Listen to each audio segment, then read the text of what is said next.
வணக்கம். நேற்று நடந்த நிகழ்வு அலுவலக திறப்பு. அண்ணன் வெற்றிக்குமரனை வர்றாங்க. அது விஷயமா கடந்த ஒரு வாரம் காலமே காவல்துறையில் போய் கேட்டோம். இதுக்கும் நமக்கும் சம்மந்தம் இல்லைப்பா, வேறூராட்சியில் கேளுங்கிறாங்க. பேரூராட்சியில் கேட்டால் எனக்கும் இதுக்கும் சம்மந்தம் இல்லைப்பா அப்படின்னாங்க. சரி, நிகழ்வுகளை ஒருங்கிணைச்சாச்சு.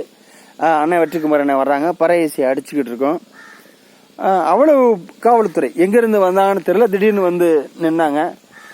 கொடி ஏற்றுறதுக்கு அனுமதி வாங்கினியா, கொடி ஊன்றதுக்கு அனுமதி வாங்கினியா, அலுவலகம் திறக்கிறதுக்கு அனுமதி வாங்கினியா, ஒலிபெருக்கிக்கு அனுமதி வாங்கியா, பெரிய சின்ன சின்ன விஷயங்கள் கேட்டா தம்பிகளை பயமுறுத்திடலாம் அப்படிங்கிற தோரணையில தான் அவங்க இதா இருந்துச்சு. அது மட்டும் இல்ல, நேற்று வந்து அதிமுகவுடைய நிர்வாகிகள் கலந்தாய்வு. இதுல அமைச்சர் பெருமக்கள், சட்டமன்ற உறுப்பினர்கள்லாம் வந்திருக்காங்க.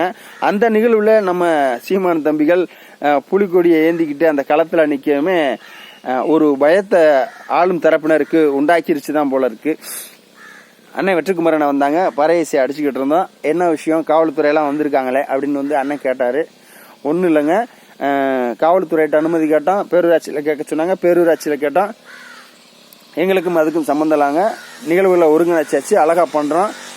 காவல்துறை வந்து இப்ப இடையூறு பண்றாங்க அப்படின்னு சொன்ன உடனே அண்ணன் ரெண்டே விஷயம் சொன்னாங்க.